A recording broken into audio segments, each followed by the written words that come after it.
Então, olá pessoal, a gente vai estar falando um pouquinho sobre a coluna, as colunas, né? Cervical, torácica e lombar. E para fugir um pouquinho do que todo mundo fala, a gente não vai entrar muito na anatomia, na origem, inserção muscular. A gente vai falar mesmo da parte funcional. Qual é o papel da coluna dentro da globalidade do corpo e o que as extremidades vão influenciar na coluna.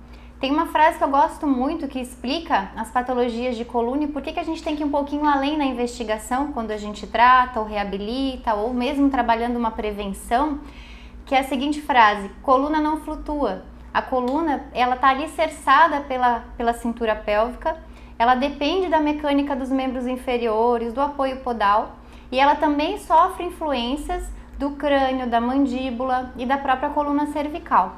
Então esse conhecimento é extremamente importante para que você entenda por que a coluna está doendo, por que ela está machucada, por que apareceu uma lesão neurológica como uma hérnia de disco, um pinçamento de raiz nervosa, como que a gente tem que abordar a coluna dentro de um contexto global.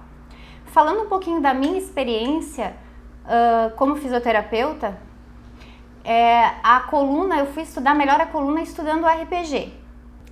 Então, falando um pouquinho da minha experiência profissional como fisioterapeuta há quase 20 anos, eu comecei estudando o RPG, que já abriu a minha cabeça para tal da globalidade. E aí eu comecei a entender que o pé influenciava no joelho, que o joelho influenciaria no quadril, na coluna, no ombro.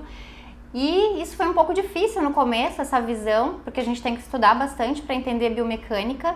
É diferente de analisar um exame estático, é diferente de analisar um corpo parado. Você tem que imaginar como é que aquelas pecinhas estão se movimentando dentro do corpo na hora de executar um movimento, na hora de fazer um exercício.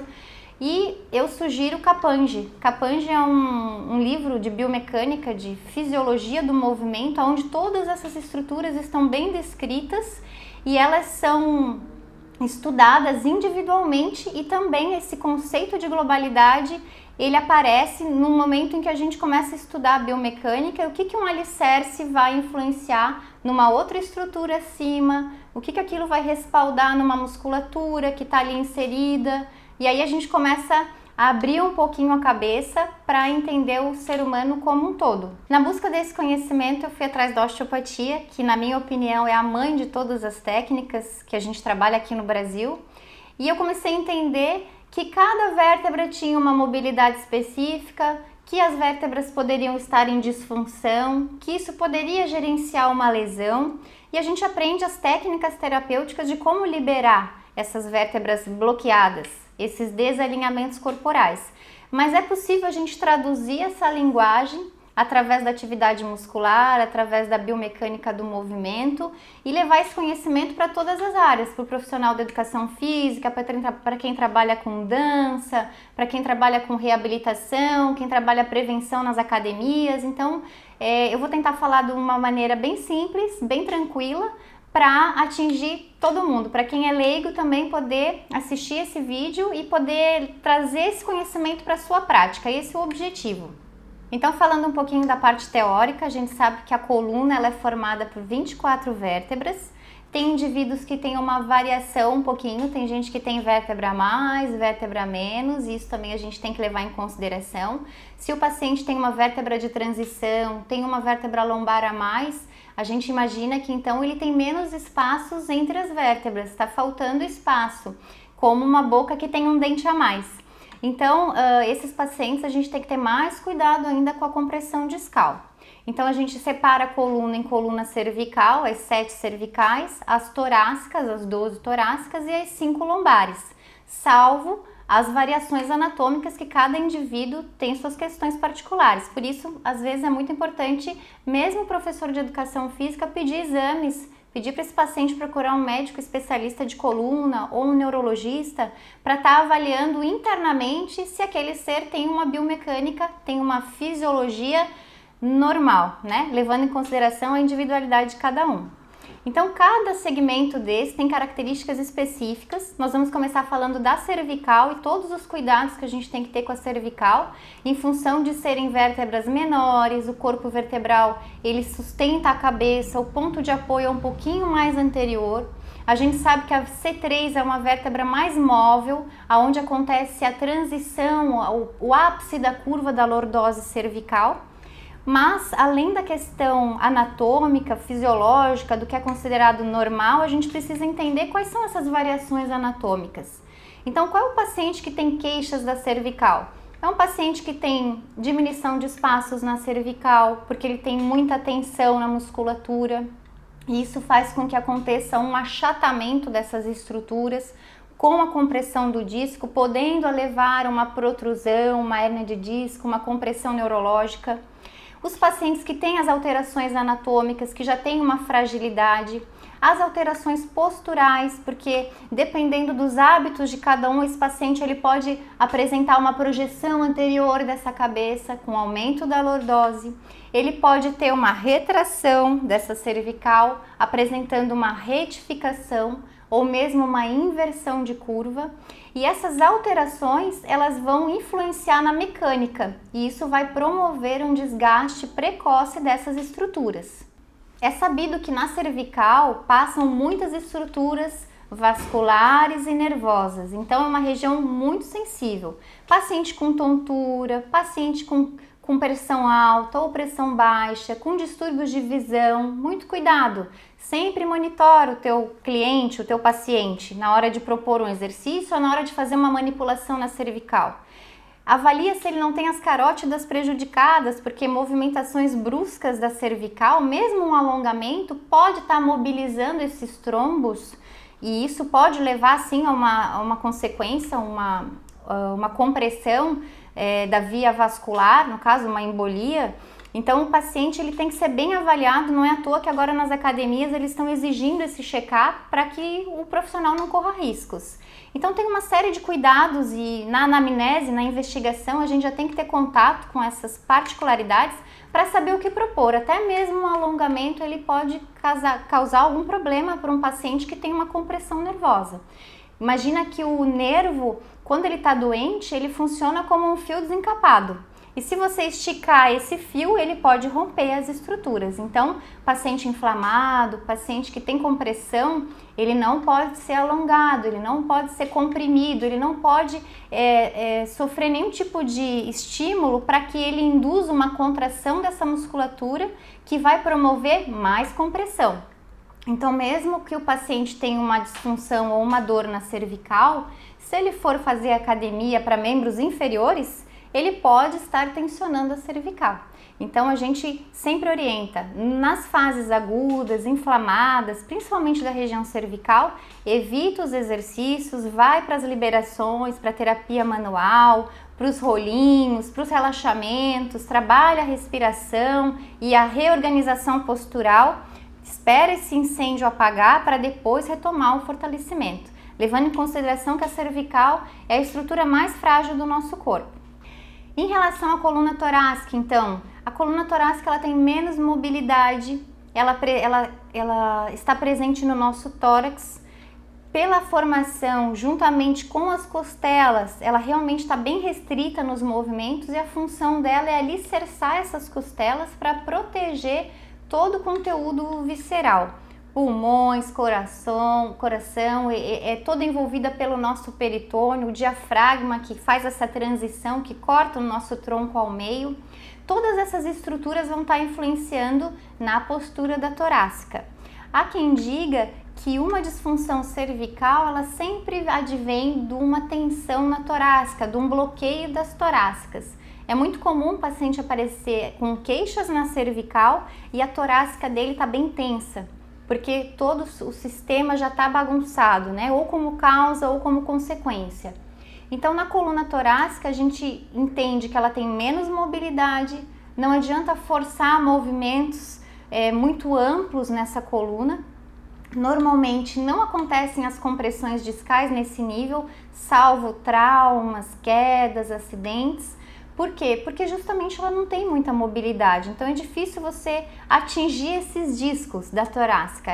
Normalmente ela é menos acometida nesse sentido, né, de compressões neurológicas, porque a própria caixa torácica já estrutura ela de uma forma diferente. É importante a gente ter conhecimento que na caixa torácica também aparecem os músculos como o grande dorsal, por exemplo, que vai levar a informação de uma disfunção de ombros até o quadril. E vice-versa, vai levar a informação de uma disfunção de quadril, uma rotação de quadril, vai levar essa informação para o ombro também. Então a coluna torácica, ela está na transição da cervical e da lombar e ela recebe essas influências, adaptando a postura no caso de uma compensação. Tem que ser trabalhada também, tem que ser questionada pelo menos, né? A gente espera que na coluna torácica haja uma cifose fisiológica, que é um leve abaulamento posterior. Nos casos onde essa cifose está aumentada ou onde ela não existe, ali existe uma disfunção e, consequentemente, o mau uso dessa estrutura vai levar a uma sobrecarga ou das estruturas cervicais ou das estruturas lombares. Então, essa charneira que a gente chama é o eixo que conecta as duas colunas, né, as duas extremidades. É o caminho do meio ali que também tem que ser avaliado. Então, o paciente que está em crise, normalmente ele adota uma postura antálgica, ele tem um certo desvio lateral do corpo ou um desvio anterior do corpo. E a torácica, ela está cúmplice dessa compensação. E um tema muito polêmico é a tal da coluna lombar, né? Que 90% das pessoas já tiveram algum tipo de dor lombar em algum momento da vida. Então, é preciso entender, né, que são as 5 vértebras lombares, porém existem variações anatômicas. Essas vértebras são maiores, elas têm um corpo vertebral mais maciço, mais forte, porque ele precisa sustentar boa parte do corpo, o tronco, a cabeça. Ele reflete diretamente a organização da articulação sacroiliaca, então eu costumo dizer que o quadril é uma bandeja que apoia a lombar, isso é muito importante a gente ter esse conhecimento, porque não tem como você tratar a lombar sem tratar o quadril. Ou vice-versa. Mesmo que a proposta seja prevenção e fortalecimento, você precisa estruturar o quadril, ter uma consciência de se essa mecânica dos membros inferiores está ok, está equilibrada, porque isso vai refletir diretamente a coluna lombar. Todas as raízes nervosas do ciático, tão conhecido ciático, ele está ali, porém as fibras, essas raízes nervosas, elas saem também da região posterior, lateral e anterior do corpo. Tem algumas dores de virilha, de coxa, que também são reflexo da lombar alta. E aí a gente entra no mapa dos dermátomos. O que seria isso? Cada segmento entre uma vértebra e outra, dali saem raízes nervosas. Essas raízes nervosas vão sair da coluna e vão para a distal, vão até a pontinha do dedo, ou dos pés, ou das mãos, no caso da cervical. Então a gente precisa conhecer esse mapa, esses dermátomos, para entender quando o teu cliente chega com uma dormência nesse dedo ou quando tem uma dor irradiada para o braço. Nem sempre o problema está no ombro, ou está no cotovelo, ou está no punho. Às vezes o problema está vindo da cervical. Então a gente precisa ficar bem alerta com essas dores irradiadas e lembrar dos dermátomos correspondentes. Isso é fundamental para você poder estabilizar essa coluna e entender que essa dor, à distância, ela tem um foco lá na coluna. E aí isso é um sinal de alerta, porque se o paciente tem dor irradiada, ele está tendo uma compressão nervosa. Então, o que seria um ponto de neutralidade da coluna? Quando é que essa coluna está em repouso? A gente costuma falar do alinhamento dos 3 pontos. Então, se o paciente ele tem uma lordose fisiológica na cervical, uma cifose fisiológica na torácica, uma lordose fisiológica na lombar, é esperado então essas curvas, elas têm uma certa harmonia. Quando o paciente está em pé, esse centro de apoio ele está mais ou menos no corpo vertebral de L3 e ele tem que estar no meio dos 2 pés, né? Então aí o paciente está centralizado. Nessa posição, os corpos vertebrais eles estão repousando, o disco repousa centralizado entre uma vértebra e outra e todos os processos articulares, as facetas, os processos espinhosos, transversos que ficam na parte posterior da coluna, eles não se encontram, eles não se tocam, ou seja, não existe nenhuma compressão. A partir daí a gente vai falar um pouquinho dos movimentos de flexão, extensão, inclinação e rotação. Então, levando em consideração o grau de dificuldade, o movimento mais simples é o de flexão. Então, no movimento de flexão, as vértebras se anteriorizam e há uma abertura dos processos posteriores. E aí que vem o perigo, Toda vez que você faz uma flexão, você está abrindo os espaços posteriores. Mesmo que existam as estruturas ligamentares que fazem a contenção desse disco intervertebral, o ligamento amarelo, os ligamentos posteriores da coluna, dependendo do tipo de dor que esse paciente tem, pode haver uma fraqueza nesse local, uma fraqueza muscular, que o paciente que tem dor crônica, ele vai perdendo capacidade de contração da musculatura e isso deixa a coluna ainda mais suscetível à lesão, infelizmente. É uma forma de proteger o corpo, né? Aquela musculatura para de trabalhar e isso deixa mais suscetível a essa evasão posterior do disco. Por isso que a maioria dos problemas de coluna advém do movimento de flexão com carga. Então o paciente às vezes vai abaixar para pegar o lixo, quando ele vai levantar ele não consegue mais levantar. Por quê? Porque aquele disco foi se posteriorizando, ele saiu do canal, do local ideal onde ele deveria estar bem acoplado pelos corpos vertebrais. Aqueles ligamentos já não conseguiram conter, essa contenção não aconteceu num movimento com carga e muitas vezes o núcleo pulposo do disco sai do disco e começa a tocar alguma raiz, ou motora ou sensitiva. Então tem pacientes que têm falta de força, falta de reflexos e muita dor no dermátomo correspondente. Normalmente quando a lesão é mais nova, no caso uma lesão mais aguda, a dor é localizada, podendo irradiar para o glúteo, que é o trajeto desse nervo. Dependendo do segmento da coluna, ele vai ter o seu mapa, o seu dermátomo correspondente. E quando o paciente já está com esses sintomas lá no pé, lá na panturrilha, isso nos diz que essa lesão ela já tem uma certa evolução, ela já está crônica. E normalmente os pacientes se apavoram quando chegam nesse nível, né? Fazem um movimento e se machucam e eu acho que aquilo aconteceu ali, naquele momento. Nunca é assim, né? A coluna, ela vai sendo sobrecarregada aos poucos, ela vai sendo compensada aos poucos, até que chega um momento que a corda estoura, né? Estoura do lado mais fraco. Mas isso não quer dizer que esse processo é novo ou é recente. Normalmente é ao longo dos anos e através dos processos de compensação de cada um, é que o paciente vai evoluir para uma degeneração discal, por exemplo. Então, falando um pouquinho do disco, entre uma vértebra e outra, a gente tem o disco intervertebral. Esse disco, ele é rico em colágeno, ele é extremamente fibroso, ele tem uma função de amortecedor, eu costumo chamar esse disco de babalu, porque ele parece uma bolsinha cheia de líquido e quando a gente é bem jovem, ele está cheio de líquido e ele preserva o espaço entre uma vértebra e outra. À medida que a gente vai envelhecendo, ele vai desidratando, como acontece na pele, como acontece também com os músculos, e esse processo de degeneração ele é esperado com a idade. Porém, quando o paciente tem alguma alteração de curva, ou quando ele tem uma má postura, ou quando o trabalho dele, a função do dia a dia exige muito dele, ele pode ter alguns segmentos mais comprometidos do que outros. Então, é muito comum a gente avaliar uma coluna saudável e só um segmento doente, L4, L5, ou na cervical, C3, C4. Por que essas vértebras são mais acometidas? Porque elas são mais móveis, porque elas têm mais capacidade de adaptação e normalmente o que justifica uma disfunção é uma compensação. Então, às vezes aquele paciente teve uma entorse de tornozelo, ele não percebeu, mas aconteceu uma adaptação na marcha, que advém dessa dor, desse processo inflamatório. Aquilo gerenciou uma rotação de quadril, por exemplo, onde um dos ilíacos vai ficar menos móvel e logo acima a lombar se torna mais móvel para compensar essa falta de movimento do quadril. Isso acontece ao longo de uma vida, é um processo muito lento. Então, às vezes o paciente vem e diz, eu tive uma entorse de tornozelo há 20 anos atrás. Pode ser sim que há 20 anos atrás ele começou a instalar um padrão de disfunção, o corpo compensou o quanto pôde até que a lesão apareceu.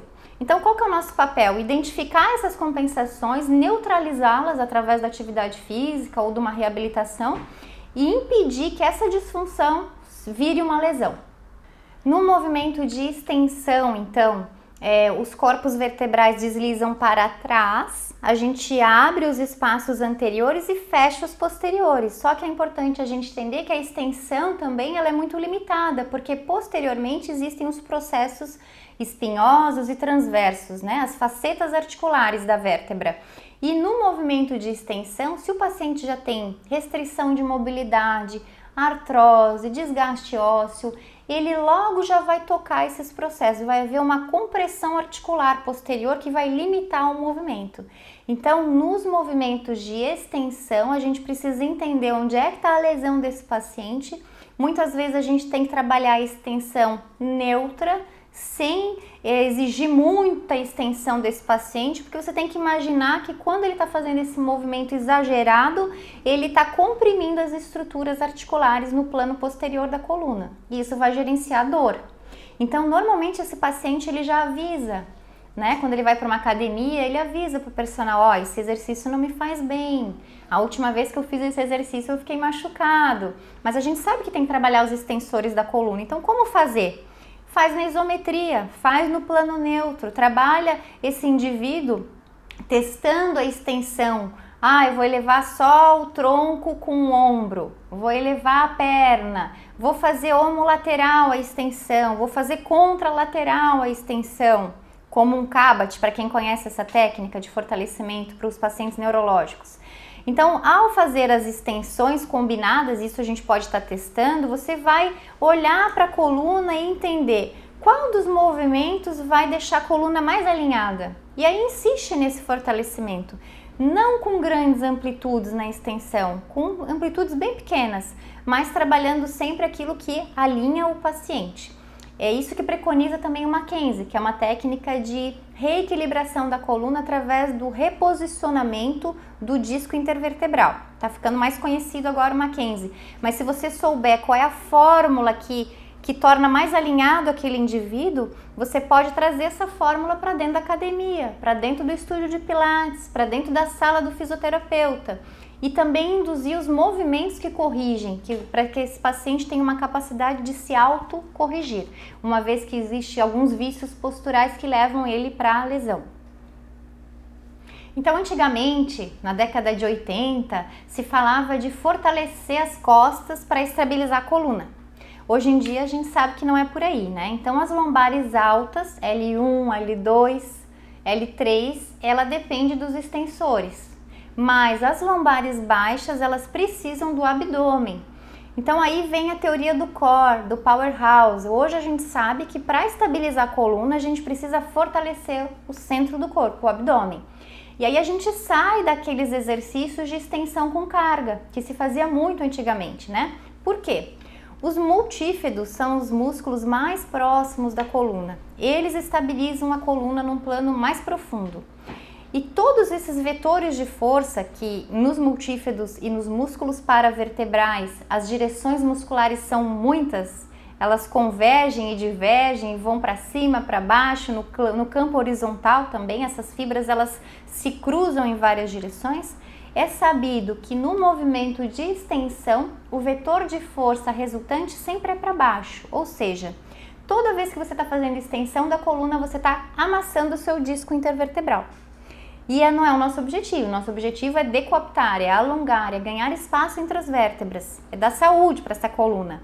Então, por isso, os exercícios de core, powerhouse, as pontes, as pranchas vão trabalhar essa musculatura estabilizadora indiretamente, sem fazer extensão com carga. Então, esses exercícios, o ideal é eliminar, salvo algumas práticas esportivas específicas, como jiu-jitsu, lutas. E aí esses indivíduos, esses lutadores, eles precisam dessa musculatura em função dos traumas que eles têm no próprio esporte. Mas falando do dia a dia, daquele paciente ou daquele cliente que só quer prevenção e qualidade de vida, a gente evita os movimentos de extensão com carga. Nos movimentos de inclinação lateral agora, esses movimentos que a gente vai para um lado e vai para o outro, o que é importante a gente entender? E aí a gente entra no campo da escoliose. O movimento de inclinação, ele é um movimento combinado, não existe uma inclinação pura. Existe um deslizamento horizontal da vértebra acima, mas a vértebra abaixo ela vai posteriorizar para permitir esse movimento. Então, o movimento de inclinação ele é combinado com a rotação. Antigamente, lá atrás, eles diziam assim, se você tem uma escoliose com uma concavidade para a direita, você deve então fazer mais exercícios para o lado esquerdo, porque aí você compensa essa curva. Só que se a gente está melhorando a inclinação, a gente está piorando a rotação, porque os movimentos são combinados. Então, para a escoliose não existe mais você fazer exercícios mais de um lado do que do outro, porque você vai estar melhorando um plano, mas vai estar piorando o outro, como eu expliquei.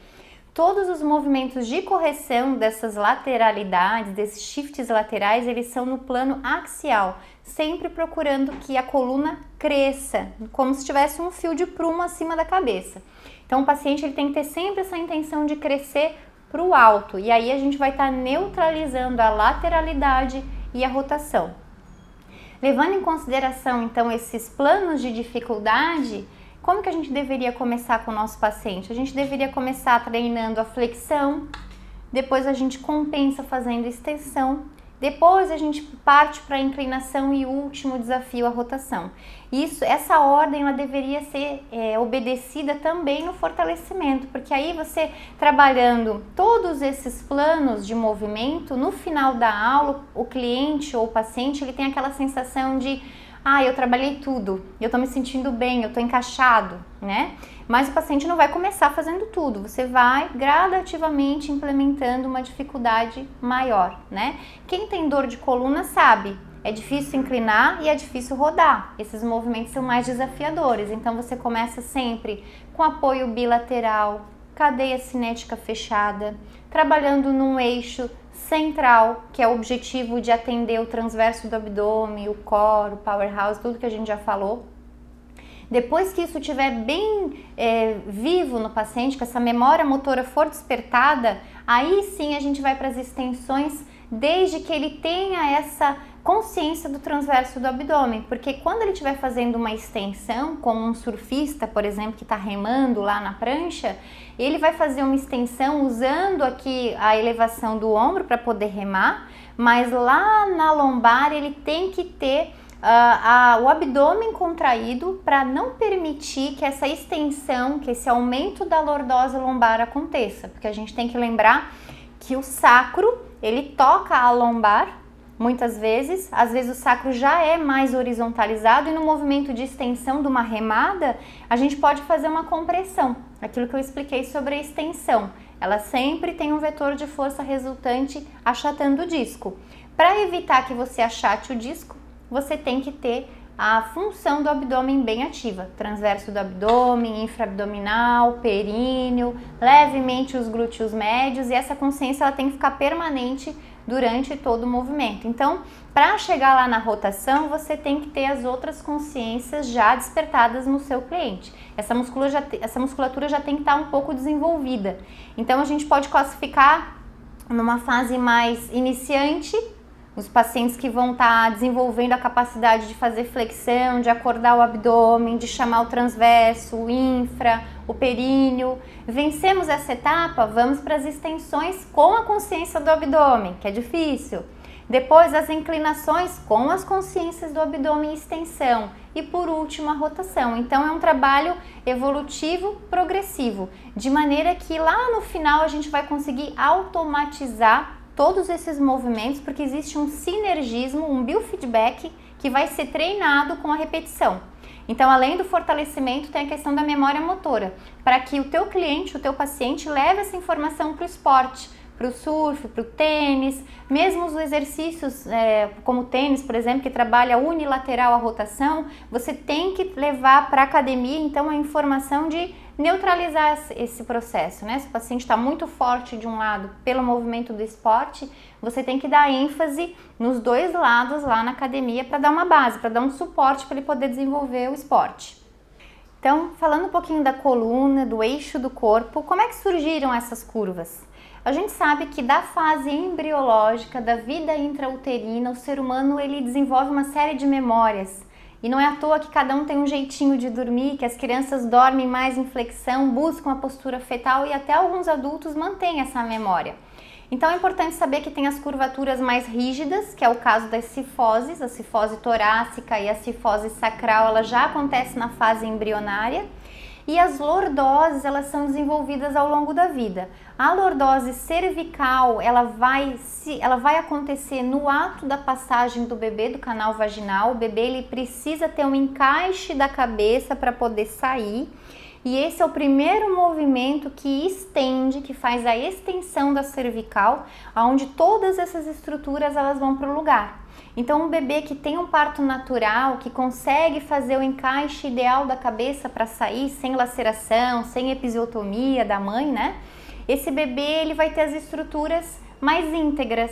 Ele, além de todas as questões antibactericidas, que a própria vagina tem uma mucosa que previne alergias, previne problemas no bebê, doenças inclusive respiratórias que poderiam advir das alergias, também tem a questão funcional. Então a passagem pelo canal vaginal, ela distende todo o tubo digestivo, ela faz o esôfago, a válvula funcionar no nível do diafragma. Então um bebê que nasce de parto natural, ele não tem refluxo, ele tem menos cólica, ele tem uma qualidade de sono melhor e ele estrutura melhor a sua cervical, que esse é o primeiro contato com a lordose cervical do indivíduo. E ao longo do tempo, à medida que ele vai engatinhando, que depois ele passa para a posição bípede, é que ele vai desenvolver então a lordose lombar. E é importante a gente acompanhar essas crianças para estar avaliando se essas curvas não estão muito acentuadas ou se elas estão reduzidas, porque aí entram diversos fatores, né? O estímulo da criança, o fator genético, a questão postural dos pais, que a criança tem uma tendência a acompanhar, né? Ela vai se desenvolvendo olhando a postura dos pais. Também existe um certo aprendizado ao olhar, ao se criar junto com outras crianças que têm o mesmo padrão. Tem crianças que têm escolioses posturais, elas não têm essa disfunção instalada, mas ao visualizar um pai com uma perna mais curta que a outra, ela se desenvolve na marcha dessa forma. É curioso, mas também existe. Então, todas essas questões têm que ser abordadas na criança, isso é muito importante da gente estar falando. E aqui eu preconizo um pouquinho essa questão do parto natural, justificando a importância do parto natural, da passagem do canal vaginal para a formação da lordose cervical fisiológica. Então, só para concluir essas curvas fisiológicas da coluna, a gente encontra uma curva mais rígida nas cifoses e as lordoses elas são mais móveis, por isso até que as partes mais acometidas são mesmo a cervical e a lombar. Está diretamente relacionado ao nível de mobilidade que essas vértebras têm. Sem falar os traumas, né? No caso do acidente de carro, chicote, quedas, onde pode haver um deslocamento dessas vértebras por uma certa frouxidão ou um trauma direto muito forte, e isso vai desconfigurar a biomecânica e vai haver uma sobrecarga das estruturas ali, ou acima ou abaixo, enfim, e esse disco acaba sendo doente, acaba ficando doente antes do tempo esperado. Então, falando um pouquinho sobre o sistema suspensor do diafragma, né? Que isso tem a ver com a coluna? O diafragma, ele corta o nosso tronco ao meio, né? E ele faz a divisão das vísceras supradiafragmáticas e infradiafragmáticas. Ela está diretamente relacionada à inervação do nervo vago. E também esses nervos que vão inervar o diafragma, eles saem da cervical. Então, normalmente o paciente que tem problemas respiratórios ou por ansiedade ou que tem algum bloqueio desse diafragma, o diafragma fica restrito, ele não sobe nem desce. As respirações apicais, que são muito comuns nos bloqueios inspiratórios, que a gente vê aquela caixa torácica cheia, estufada, que não esvazia e o diafragma está lá no alto, normalmente tem a ver com um refluxo, má digestão, azia. Esses pacientes sofrem bastante. E esse tipo de paciente, ele vai refletir um desvio postural pelo sistema suspensor do diafragma. Então, lá no RPG eu aprendi o tal do nó da gravata. O que seria isso? Esse sistema suspensor, ele sai das cervicais, ele passa pela coluna, passa pelo pericárdio, ultrapassa o diafragma e vai se inserir nas lombares altas. Essa cordinha que sai da cervical e vai até a lombar, ela pode estar encurtada, como se o paciente tivesse uma gravata que está presa no zíper da calça, literalmente. E aí a gente vai encontrar essas curvas aumentadas, a lordose cervical aumentada, a cifose torácica aumentada, e esse paciente está sempre achatado, ele não consegue se estruturar. Mais do que o fortalecimento muscular, que é exigido das costas, por exemplo, a ampliação do peito para correção de hipercifose, isso é o que a gente visualiza num primeiro momento. Vamos fortalecer as costas, vamos abrir o peito, aí você vai conseguir vencer essa cifose, por exemplo. Ou a anteriorização da cabeça. Mas é importante a gente entender que internamente esse sistema suspensor do diafragma, ele está fixando esse padrão postural. E que mesmo que você trabalhe externamente a musculatura em equilíbrio, você não vai conseguir ajudar o teu cliente. Então, como que a gente tem que fazer? Aí entra a tração cervical, que é muito bem-vinda no final da aula, né? Extremamente relaxante, os clientes adoram, os pacientes adoram. Então, quando o paciente estiver expirando, que a cúpula diafragmática estiver descendo, aí a gente começa a fazer a tração da cervical. Por quê? Porque você está dando um ponto fixo superior enquanto a caixa torácica está descendo. Você está distanciando, você está alongando esse nó da gravata. E aí o paciente ganha um pouquinho de amplitude para poder deitar encostando a cabeça no chão. Porque às vezes o paciente ele tem tanta cifose, ele tem tanta projeção anterior da cabeça, que ao deitar no plano reto ele não consegue encostar a cabeça, ele fica sufocado com a tensão da musculatura anterior. Esses clientes, pacientes, eles precisam de uma almofadinha, de um travesseirinho, eles precisam elevar a cabeça para ficar numa postura confortável. Então, com esse indivíduo, você tem que fazer o alongamento do sistema suspensor do diafragma. E só mesmo com tração e ponto fixo na caixa torácica, né? Sempre fazendo uso da expiração, da descida do gradil costal, enquanto você dá ponto fixo na cervical, da onde sai esse sistema suspensor. Então, ter esse conhecimento é muito importante. Paciente asmático, DPOC, quem tem pectus excavatum, que esse externo está lá dentro, eles vão sofrer essas alterações posturais. E você pode fazer uso dessa respiração corretiva, no caso, durante os exercícios, por que não? Né? Você está sempre orientando que o cliente ele tem que crescer no plano da cabeça enquanto ele esvazia a caixa torácica.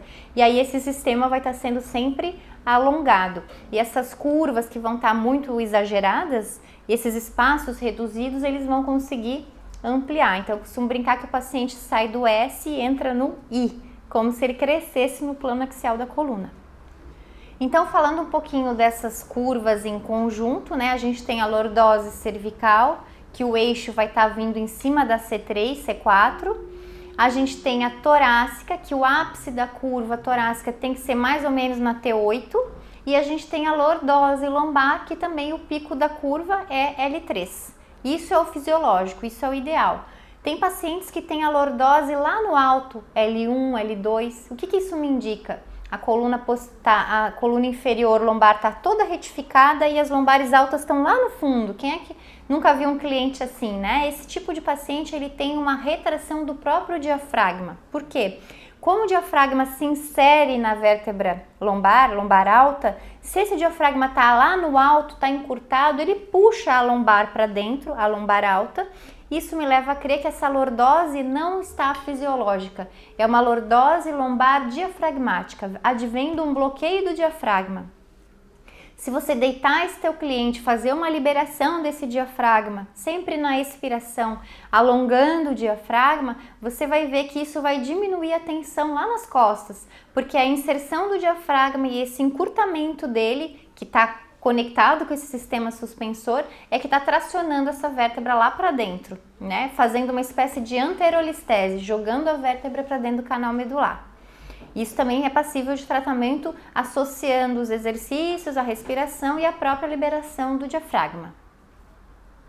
Tá. Falando um pouquinho da coluna cervical, voltando lá na coluna cervical, eu comentei sobre a importância da formação da lordose fisiológica já na fase do nascimento, da infância, o momento que a criança engatinha, mas existem algumas situações onde a mandíbula está diretamente relacionada à tensão da cervical.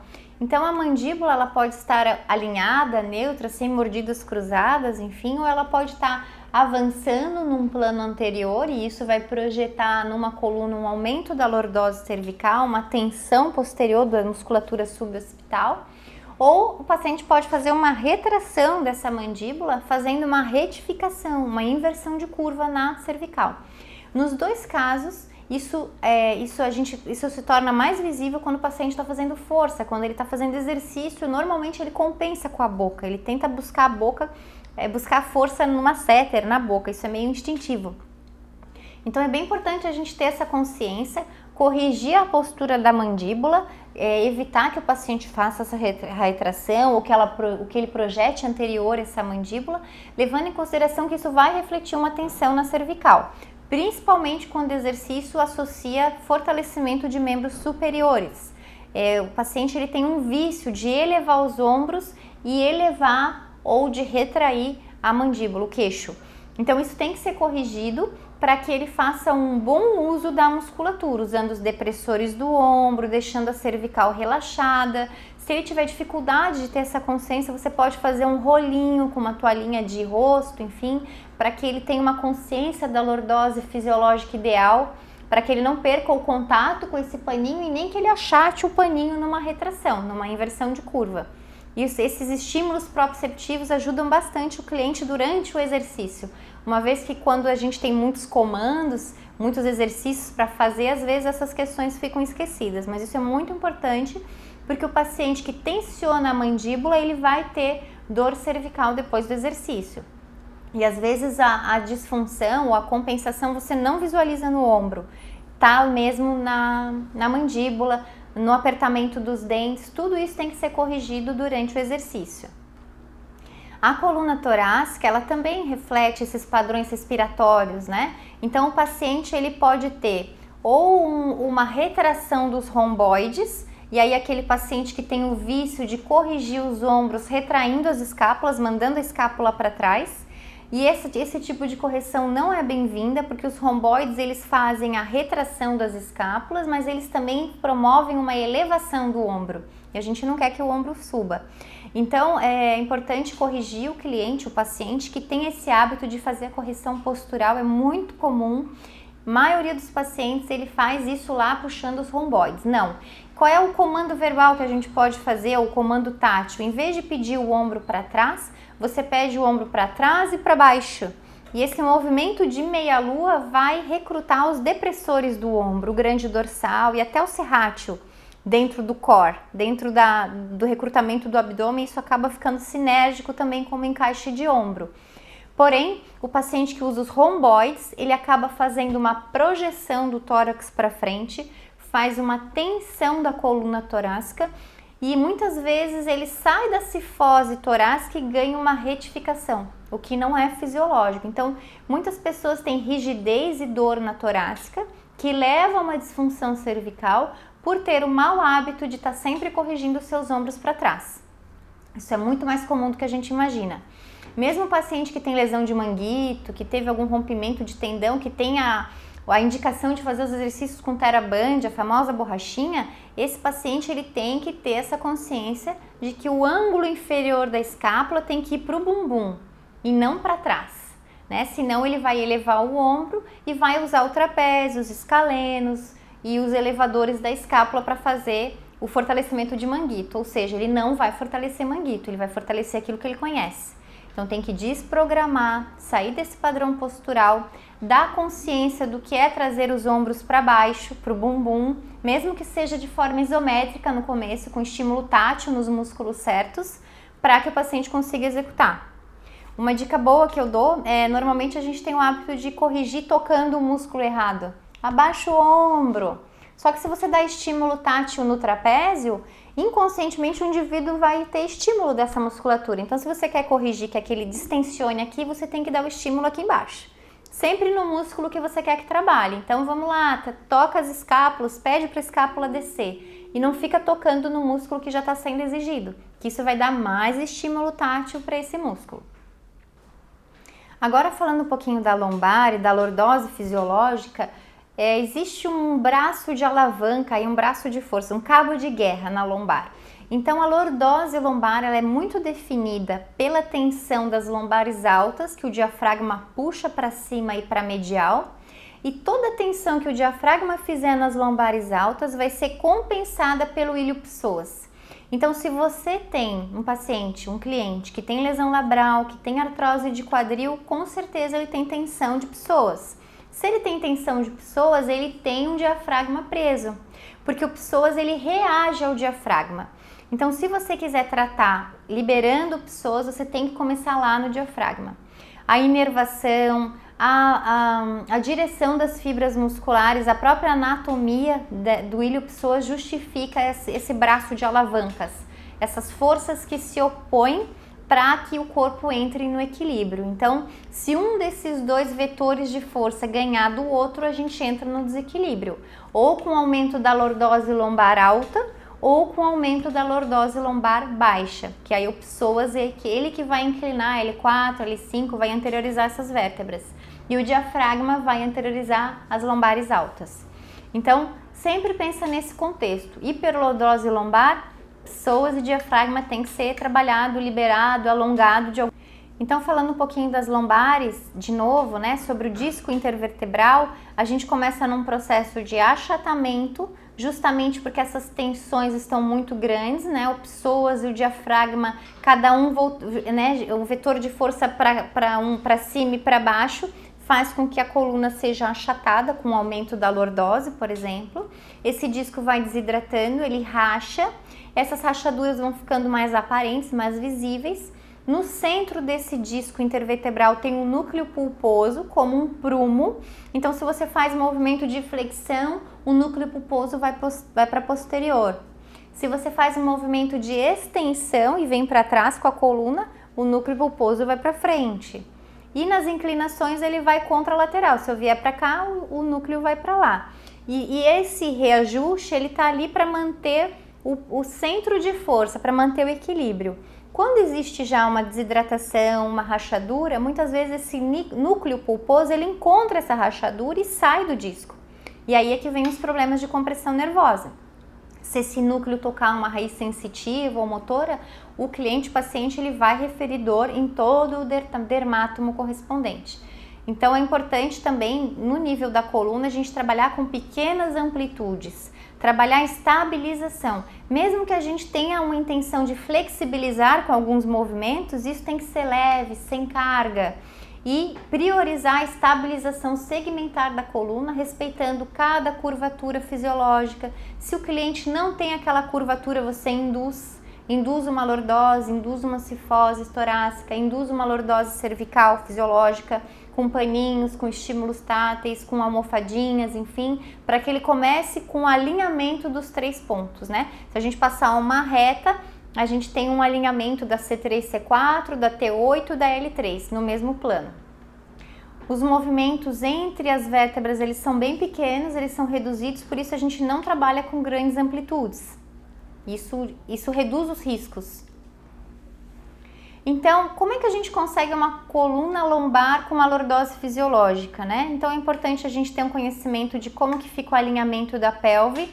E hoje em dia, estudando quadril, a gente sabe que existem diferentes classificações de quadril, mas falando de uma forma bem simplificada, ou o quadril vai estar em anteversão e ele vai projetar para anterior as asas do ilíaco, isso vai aumentar a lordose lombar, ou ele está posterior e isso faz uma retificação da lombar. Não é uma regra, mas na maioria das vezes é assim.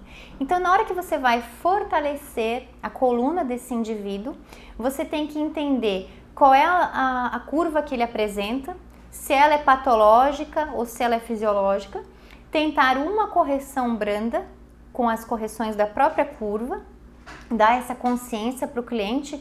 No caso de um cliente que é todo retificado, a gente faz um rolinho com uma toalhinha de rosto, coloca na lombar para ele ganhar um pouquinho de espaço entre o chão e a coluna, para ele entender que ele não pode amassar essa toalhinha, que tem que ficar uma lordose fisiológica. Por quê? Porque somente com a lordose fisiológica a gente vai acessar o transverso do abdômen. Se eu retificar a coluna, eu vou estar trabalhando o reto abdominal, que é o músculo mais superficial do abdômen, que faz com que a sínfise púbica se aproxime do processo tifoide do externo. Eu não quero isso, eu não quero encurtar o meu cliente, eu não quero achatar a lombar e aumentar a cifose. Eu quero alongá-lo, eu quero que ele cresça no plano axial da coluna. Para isso, eu não posso trabalhar o reto abdominal, eu tenho que trabalhar o transverso do abdômen e o infraabdominal. Para isso, eu preciso de uma lordose fisiológica e de uma pelve neutra. O que é pelve neutra? Ela não está nem em anterioridade nem em posterioridade, ele está no caminho do meio. Para isso a gente pede que o cliente ou o paciente apoie sobre o sacro e mantenha isso parado durante os exercícios, para evitar movimentos de flexão e extensão da coluna ou rotação, enfim, que podem estar prejudicando ou comprimindo os discos, no caso de um paciente que já tem uma lesão. Então, o transverso do abdômen ele é uma musculatura que envolve toda a parede abdominal, ela tem inserção nos ilíacos, ela faz transposição com o quadrado lombar nas laterais, ela está firmemente, né, presa ao pubis, estrutura mais profunda. E quando a gente contrai o transverso do abdômen, a gente faz um efeito de pasta de dente, como se a gente conseguisse fazer uma autotração da coluna lombar. O paciente cresce em direção ao teto e isso faz com que aumente os espaços entre as vértebras. Então, uma pessoa que está sentada muitas horas, por exemplo, no seu local de trabalho, ele precisa ter uma consciência, um fortalecimento do transverso do abdômen para ele não perder força de abdômen e achatar, fazer uma cifose lombar. É muito comum a gente sentar, relaxar e aí fazer um abaulamento posterior da coluna. O que isso vai acarretar? Uma posterioridade do disco, podendo projetar esse núcleo pulposo para posterior lateral. E aí vem as hérnias de discos, né? As hérnias de disco, as compressões neurológicas. Então, para que isso não ocorra, você tem que ter ação do transverso do abdômen para que essa força antigravitacional possa estar agindo como uma força estabilizadora também da coluna junto com os multífidos. No caso das mulheres, a gente sempre sugere que esse transverso do abdômen ele venha junto com o períneo. Então a gente pede para segurar o xixi no momento em que o cliente suga o umbigo para dentro e para cima, que é essa projeção, esse é o comando verbal para acessar o transverso do abdômen. A gente costuma pedir, imagina que você está colocando uma calça jeans bem apertada e que você tem que fechar o zíper da calça. Toda vez que você faz esse movimento de fechar o zíper, você encolhe a barriga e o umbigo vai para dentro e para cima. Quem está fazendo esse movimento é o transverso do abdômen. Se você recrutar também o períneo, você fecha a cadeia de músculos com o assoalho pélvico. Isso dá mais coesão, isso dá mais sinergia com o quadril, que é um elemento muito importante na estabilização da lombar. No caso dos homens, a gente dá o comando de que, já que o homem não segura o xixi como a mulher, né, ele tem um esfíncter para isso, então o comando do homem é que ele tente suspender os testículos, como se ele quisesse levantar os testículos, contraindo o transverso do abdômen. E aí a gente vai fazer um sinergismo, né, do abdômen com o assoalho pélvico, para que a informação seja coesa. E isso vai levar um biofeedback lá para os adutores e para o glúteo médio, porque eles também trabalham em sinergismo com o transverso do abdômen.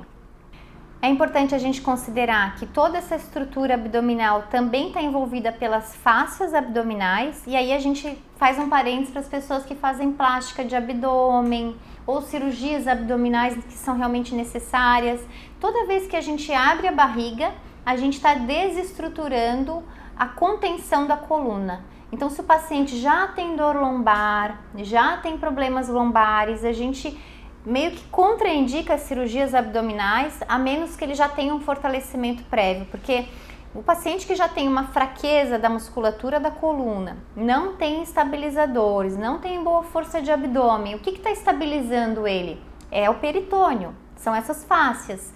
Se eu cortar essa fáscia, ele vai ficar desestabilizado. Por isso que o paciente que fica acamado num pós-operatório de cirurgia plástica abdominal, por exemplo, ele fica morrendo de dor nas costas. Normalmente ele já tinha esse histórico, tinha uma certa fraqueza e aí com aquela cirurgia acaba tirando esses recursos estabilizadores, né, do peritônio. Aí o paciente fica bem fragilizado. Logo depois que for indicado o retorno à atividade física, a gente tem que começar lá da musculatura bem profunda, multífidos, transverso do abdômen, períneo, assoalho pélvico, para dar essa estabilidade de dentro para fora. Porque se você começa trabalhando o reto abdominal, o glúteo máximo, por exemplo, que rouba do períneo, você nunca consegue atingir a musculatura profunda.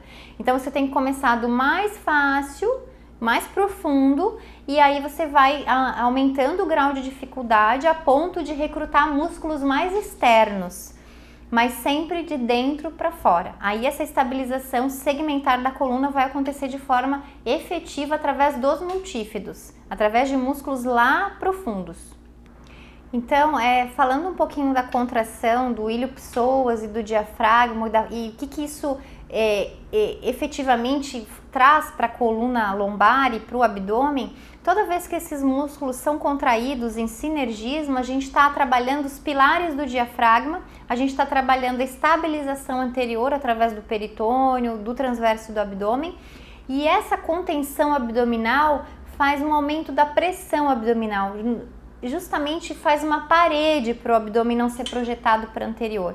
E uma vez que esse abdômen não expande para frente, nem para os lados, ele vai expandir para cima. E aí a gente consegue o crescimento do plano axial da coluna, que sempre está associado com as respirações. Na inspiração ou na expiração, esse indivíduo ele não pode perder espaços, ele tem que se manter crescendo, numa crescente, né? Mantendo uma intenção antigravitacional. E aí são esses músculos profundos que vão agir. Então, para a gente entender um pouquinho o que seria a pelve neutra. Quando o paciente tem uma retroversão de bacia, que é o tal do acetábulo mais posterior, muito difundido agora nas avaliações de quadril, ou uma anterioridade de bacia com aumento da lordose, que isso já é mais conhecido, o paciente ele tem que ser corrigido na hora de fazer o exercício, porque a gente tem que instalar uma lordose lombar fisiológica. Para que a gente encontre esse ponto neutro, a correção vem da bacia. Então, a bacia ela tem que estar apoiada sobre o sacro, não sobre o cóccix. Os movimentos de abdominal têm que preservar essa posição neutra, ou seja, o cliente ele não pode fazer o abdominal trazendo a bacia para si, fazendo uma retroversão, não há movimento de quadril durante o abdominal, ele tem que se manter com a lordose lombar fisiológica. Por quê? Porque se você perder essa lordose, você não está mais trabalhando o transverso do abdômen, você já está trabalhando reto abdominal, não é o nosso objetivo. Para levar em consideração essa sacroiliaca, a gente precisa entender que esse é um sistema integrado, móvel, agora está bem em alta a sacroileite, que seria a disfunção dessa sacroiliaca. Para nós, osteopatas, esse alinhamento, essa estrutura, essa articulação é nosso ponto de partida para tudo, até mesmo para fazer uma palmilha. Por quê? Porque se o paciente está alinhado da sacroiliaca, eu sei que a lombar dele está repousando em cima de um sacro alinhado, que o corpo vertebral da lombar está bem apoiado.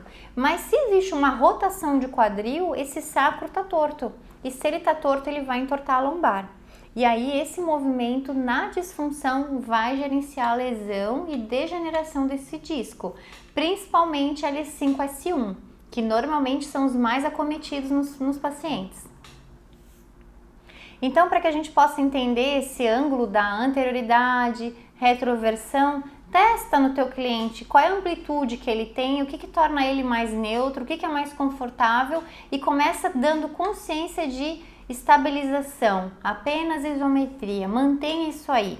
Depois vai desafiando no abdômen, no exercício de perna, nos movimentos combinados, coordenados com o resto do corpo, mas primeiro ele precisa ter essa consciência analítica, lá daquele grupo muscular específico. Bom, então vamos conversar um pouquinho sobre pontos de apoio, de equilíbrio e postura. Para não entrar muito na avaliação da marcha, que esse é um outro tema para outro curso, eu vou falar brevemente sobre os desvios posturais. Basicamente, ou o corpo está equilibrado em cima dos calcanhares, e aí você pode traçar uma linha vertical e o teu cliente ele tem que ter um certo alinhamento da orelha, do ombro, do quadril e do maléolo no pé. E essa linha deveria ser vertical, retinha, mas o que acontece é que esse cliente ele pode apresentar desvios posturais, né? O que é o mais comum. A maioria das pessoas está em antepulsão, está à frente do seu eixo ideal. Essas pessoas têm uma sobrecarga do antepé, sobrecarregam os dedos, usam a musculatura anterior do corpo mais do que a posterior e tudo isso gerencia os desequilíbrios, principalmente na corrida, né? É aquele cliente que tem canelite, que tem fasciite, que tem lesão labral e que tem dores de lombar quando faz exercício com impacto. O problema não é o impacto, o problema é a má congruência, o mau encaixe dessas articulações, porque se esse corpo estiver alinhado e congruente, você vai ter uma atividade muscular equilibrada que vai absorver todo o impacto que iria para a tua articulação e isso vai nutrir a articulação e o osso, né? O que acaba sendo saudável, seria uma prevenção até de uma osteoporose. Aí assim a gente pode orientar uma caminhada, uma corrida, enfim, sem grandes danos para esse paciente. Uma vez que essa sacroiliaca esteja organizada e que esse ponto de apoio esteja no calcanhar. Se o paciente usa o calcanhar, ele usa a cadeia posterior, ele usa panturrilha, isquiotibiais, glúteos, glúteo médio, paravertebrais. E o que a gente quer? A gente quer que o paciente não esteja nem à frente, nem atrás do eixo ideal, ele tem que ficar no plano, no equilíbrio. E se ele conseguir esse alinhamento, ele vai trabalhar em equilíbrio da atividade muscular, anterior, posterior, lateral e medial. Isso seria o ideal para evitar o impacto sobre as articulações. Então, falando um pouquinho sobre a evolução e a mudança de atividade dessa musculatura quando nós passamos de quadrúpedes para bípedes. Essa evolução foi bem traumática, na verdade é difícil e a gente observa isso nas crianças, né? É bem difícil estruturar a cabeça, cervical e toda a coluna sobre 2 pés. Mas a verdade é que lá dentro dos... Desculpa. Foi nada. Desculpa. Ai, meu Deus. Tá vivo? Pode pegar de onde tu quiser. Tá. Então, falando um pouquinho dos eretores da coluna e dessa evolução de quando nós passamos de quadrúpedes para bípedes. Essa transição é bem complicada, né? E alguns músculos mudaram de função ou adaptaram a sua função para proporcionar esse apoio sobre os pés. Mas isso não é muito ergonômico, né? O ideal seria que nós vivêssemos ainda sobre 4 apoios. Então, esse movimento antigravitacional, essa extensão que a coluna tem que fazer para que ela fique sobre o apoio dos pés, para que nós pudéssemos nos tornar bípedes, mudou um pouquinho. Então, o quadrado lombar, o transverso do abdômen, até então eles faziam uma contenção abdominal, mas não tinham uma atividade antigravitacional, né? Eles passaram a ter essa função quando nós nos estruturamos acima dos pés, especialmente também o glúteo médio, que tem inserção e sinergismo com esse músculo transverso do abdômen. Ele promove uma certa rotação externa do fêmur, uma abertura de ilíacos, que vai facilitar o apoio podal e a translação dos ilíacos durante a marcha. Por isso o apoio começa sempre mais lateral no calcâneo, depois ele vai para a porção medial do pé e avança sobre o hálux na impulsão. Porém, infelizmente, nas disfunções não é isso que a gente encontra, né? Existem alterações na marcha, disfunções de marcha, onde esse apoio não está bem dirigido, não está bem distribuído, inclusive com dominância de uma perna sobre a outra.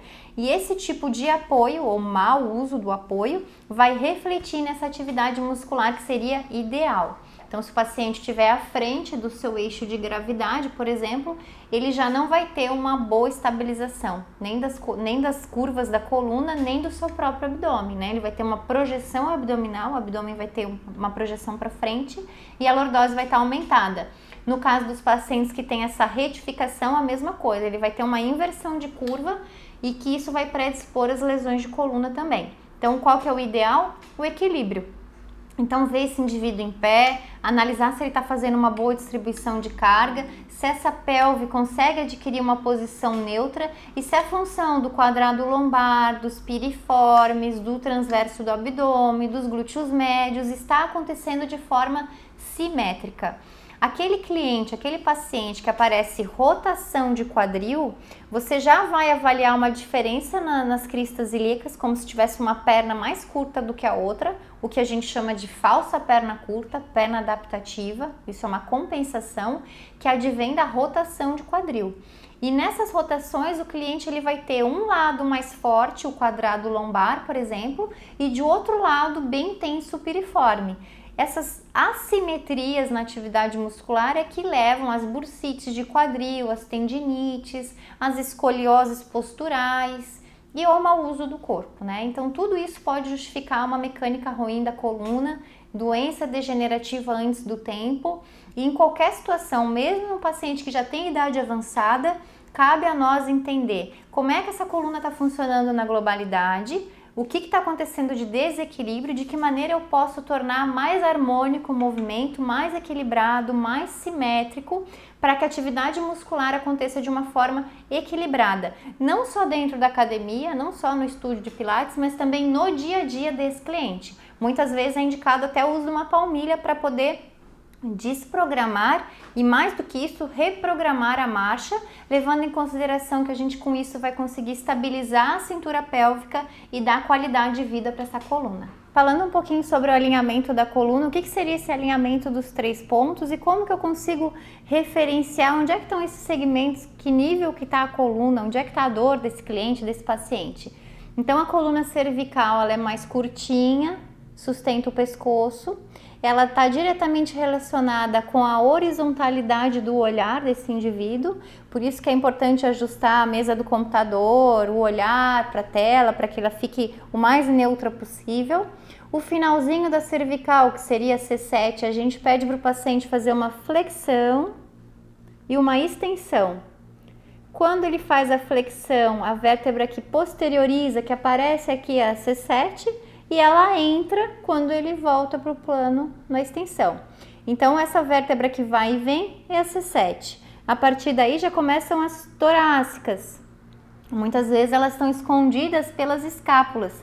A gente não deve julgar ou diagnosticar uma disfunção na torácica através das escápulas. A gente sempre tem que buscar a própria coluna, ver se existe uma cifose fisiológica harmônica e aonde acaba a torácica, é mais ou menos no nível das costelas flutuantes aqui, é onde começa a nossa lombar. E aí é esperado também o final dessa cifose e o começo da lordose fisiológica, aonde acontece uma leve entradinha das vértebras e depois ela segue nessa lordose até o sacro. Essa região do L5 vai ser mais ou menos onde está a crista ilíaca. Essa já é uma boa referência para você se achar, se sintonizar aí na coluna do seu cliente. Então, levando em consideração o alinhamento da coluna, como é que a gente pode dar essa consciência para o nosso cliente, para o nosso paciente, na hora de executar um movimento? Eu gosto muito do rolo. Eu coloco o paciente deitado no rolo, ele faz contato dos processos espinhosos das vértebras com esse rolo.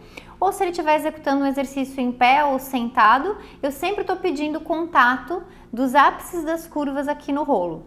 Se o cliente, o paciente, ele tem uma tendência a anteriorizar a coluna, retraindo a mandíbula, eu vou estar sempre pedindo para ele, ó, faz contato com o rolo, cabeça vem mais para trás, traz os ombros para trás, aproxima, puxa o pubis, encolhe o umbigo, cresce, sempre dando os comandos para correção, levando em consideração o estímulo tátil proprioceptivo do rolo, isso ajuda bastante. Esse seria o ponto neutro, o alinhamento da coluna. Depois a gente entende que existem os movimentos de flexão, quando o cliente faz um movimento anterior, a gente sabe que o corpo vertebral desliza para frente e abre os processos espinhosos atrás, isso é bem perigoso, pode voltar, a gente não deve fazer esse movimento com carga e a gente sempre deve sugerir que o cliente, o paciente, faça essa flexão limitada. E no dia a dia, o ideal é que ele flexione os joelhos e faça um movimento de flexão o mais estável possível, não exigindo essa abertura, essa cifose lombar, porque aí é que existe o perigo da posterioridade do disco acontecer ou uma possível hérnia de disco no caso de uma degeneração ou uma protusão discal mais avançada. Um movimento de extensão é quando o corpo vertebral desliza para posterior e para anterior e acontece o contato dos processos espinhosos. Veja que esse movimento é muito mais restrito, então a gente deve trabalhar na flexão e na extensão com amplitudes pequenas, levando em consideração o impacto dessas estruturas. A inclinação a gente deve testar para os dois lados sempre e entender onde é que existe a deficiência desse paciente, esse cliente, e também os movimentos de rotação. Às vezes o paciente tem facilidade para um lado, tem dificuldade para o outro e a gente pode estar trabalhando, reorganizar, ganhando mobilidade, ganhando amplitude de movimento.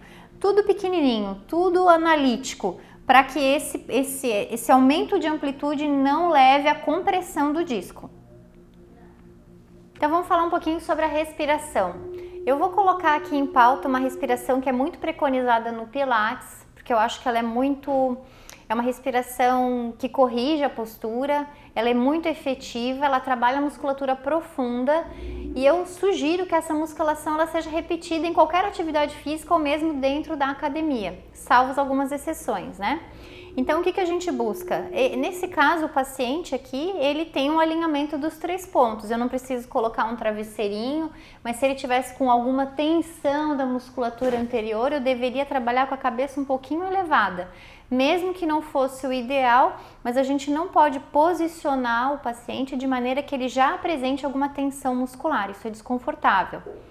Então, sempre que eu pedir uma inspiração, eu vou levar em consideração a execução e a contração do músculo do transverso do abdômen, na expiração também. Para que eu possa atuar no transverso do abdômen, sem riscos de estar usando outros músculos, eu preciso garantir uma pelve neutra. Então, se a coluna estiver totalmente apoiada, eu vou ter uma retroversão de bacia. Se a coluna estiver muito afastada, com aumento dessa lordose, eu vou ter uma anteroversão dessa bacia. E o ideal é que eu coloque os meus dedos até essa altura aqui, embaixo da coluna, e ali a minha mão trave. Então, se eu colocar a mão e passar, não tá legal. Se eu colocar a mão e parar, aqui mais ou menos nessa altura, é o ideal. Aqui eu tenho uma lordose fisiológica e a pelve está neutra. O ponto de apoio dele está no sacro, não é no cóccix e nem na lombar. Isso é muito importante para que a gente possa recrutar o transverso do abdômen. Eu vou pedir para o meu paciente inspirar, levando o umbigo para dentro e para cima. Quando ele faz isso, é natural uma expansão da caixa torácica anterior, principalmente que a maioria das pessoas já tem o bloqueio inspiratório. Mas eu vou dar o comando de que quando ele inspirar e o umbigo for para dentro e para cima, ele vai expandir o contato das costelas com o chão, ou seja, ele tem que expandir posterior o gradil costal. Não é só inspirar projetando o peito para frente e aumentando a lordose lombar. Ao contrário, eu tenho que manter a coluna neutra e expandir, abrindo o gradil costal para o teto e para o chão. Esse ar ele tem que circundar todo o gradil costal. Então a gente pede uma inspiração, umbigo para dentro e para cima, expande o tórax, inclusive posterior. E expira, mantendo o umbigo para dentro e para cima, vai descendo o externo, fechando o gradil costal até eliminar todo o ar. Normalmente a inspiração é mais lenta e a expiração é mais longa nos casos onde o bloqueio inspiratório existe. Então, paciente que puxa muito ar e não sabe soltar, paciente ansioso, paciente que tem muita respiração apical, eu preciso esvaziar, eu preciso fazer ele expirar. Então a gente mantém a contração do transverso na ins e na ex e combina na expiração a descida e o fechamento do gradil costal. Isso aqui é bem difícil. Normalmente a gente começa exigindo mais o abdômen inferior no começo do treino e depois a gente vai implementando essas exigências de fechar o gradil costal. Quando o paciente fecha o gradil costal, ele tem uma tendência a anteriorizar os ombros. Então a gente pede para ele para que leve o ombro para trás e para baixo, usando a musculatura depressora do ombro, e esse ponto fixo vai impedir a anterioridade dos ombros enquanto a costela se fecha. Tudo isso ao mesmo tempo é difícil, mas aos pouquinhos a gente vai implementando essa memória motora. Então, inspira, umbigo para dentro e para cima, expande gradil costal posterior, expira, umbigo para dentro e para cima, fecha as costelas mantendo o ombro para trás e para baixo. Eu repito isso muitas vezes, sempre dando estímulo tátil no músculo que corrige, né? Não adianta eu dizer, leva o ombro para trás, tocando o peitoral, que isso vai levar o peitoral para frente, vai ativar o peitoral. Eu tenho que dar o comando nos depressores aqui. Leva o ombro para trás e para baixo. Expira, desce o externo, esvazia o peito, fecha as costelas e leva o ombro para trás e para baixo. Sempre mantendo a coluna imóvel, paradinha. Esse é o princípio da respiração ideal. Uma dúvida bem frequente de todos, quando a gente faz uma terapia passiva, por exemplo, um RPG, a gente aprende, ou no yoga, que a gente deve inspirar expandindo o abdômen e expirar contraindo o abdômen. E essa respiração com o transverso do abdômen, ela sempre tem que acontecer com o umbigo para dentro e para cima. Não existe expansão abdominal, valsalva. Então, tomar muito cuidado com os erros, né? O que a gente pode cometer um erro na hora de fazer um abdominal? por exemplo, se o teu cliente vai fazer um abdominal com elevação de cabeça e ele traz a pelve ao encontro dele, ele aproxima o pubis do processo tifoide, ele está usando o reto abdominal. Então vamos demonstrar um abdominal onde ele faz todo o apoio na coluna, ó, ele está trazendo a bacia para ele na hora de executar o movimento. Isso está errado, ele está usando o reto abdominal e isso vai fazer uma postura em cifose lombar. Ele está desprogramando a lordose fisiológica, isso é perigoso. Para que a gente possa reeducar a postura e estabilizar essa coluna, a gente vai pedir para ele que faça o mesmo movimento sem mexer na bacia, mantendo a lordose fisiológica. Olha como isso restringe a amplitude do movimento e, por incrível que pareça, fica muito mais desafiador. Depois a gente pode evoluir pedindo o mesmo movimento com a elevação das pernas. E aí o bicho pega. Porque é muito mais fácil usar o reto abdominal, ele é um músculo mais superficial. O transverso está lá dentro e despertar a consciência dele é difícil. Observa se o umbigo está vindo para cima e não para baixo, porque se o paciente faz abdominal e o umbigo desce, significa que ele está fazendo valsalva, ele está fazendo uma pressão no assoalho pélvico, né? Podendo levar até hemorroida, hérnias, problemas maiores. Então, se o paciente, por exemplo, começou a fazer abdominal e ele teve uma hemorroida ou ele teve alguma disfunção vascular ou ele está com gesto dos membros inferiores, enfim, ou tem dores na região da fossa ilíaca, pode acreditar que ele está fazendo uma expulsão, ele não está suprimindo, ele não está usando o transverso, ele está fazendo valsalva. E aí a gente tem que corrigir. Então é muito comum nas academias as pessoas fazerem um abdominal errado. Eles fazem abdominal usando os músculos muito superficiais e expulsando o conteúdo do assoalho pélvico, fazendo uma força para baixo. A força ela tem que ser de suspensão. Para a gente usar o transverso do abdômen, o umbigo tem que estar para dentro e para cima, nunca para baixo e para frente, no caso da expansão abdominal. É indicado trabalhar a expansão abdominal quando a gente está em repouso, quando a gente está descansando, para trabalhar o conteúdo visceral, é legal. Mas para estabilizar a coluna, sempre o umbigo para dentro e para cima, sentado, trabalhando, caminhando, fazendo atividade física. Enquanto a gente estiver atuando em atividade, o transverso do abdômen tem que estar trabalhando.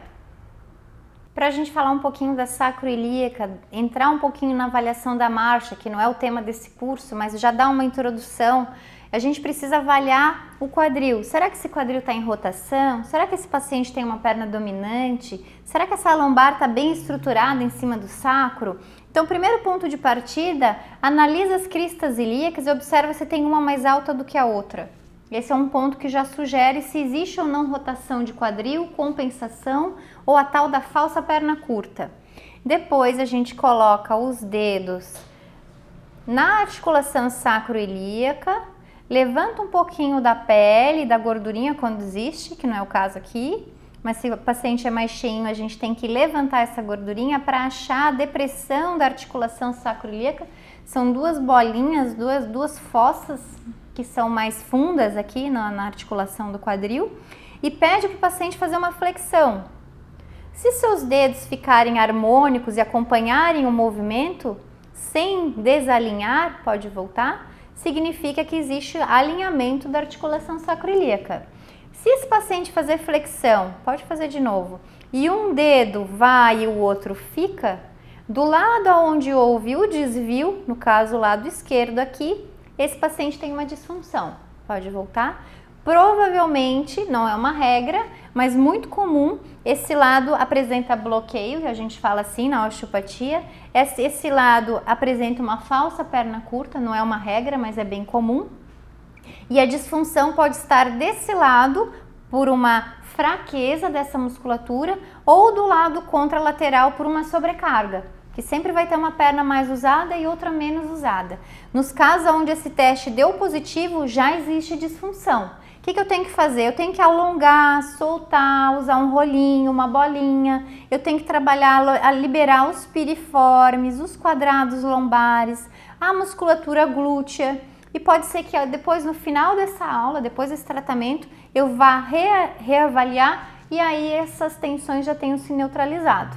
Sempre antes do cliente começar uma aula, um fortalecimento, ou mesmo uma aula de pilates, quando ele chega para uma terapia também, a gente parte do ponto de partida de avaliar a sacroiliaca e ver se ele está alinhado ou não. Se ele estiver alinhado, eu posso dar uma aula desafiadora, eu posso exigir mais desse indivíduo. Se ele estiver desalinhado, ele está suscetível a fazer uma lesão.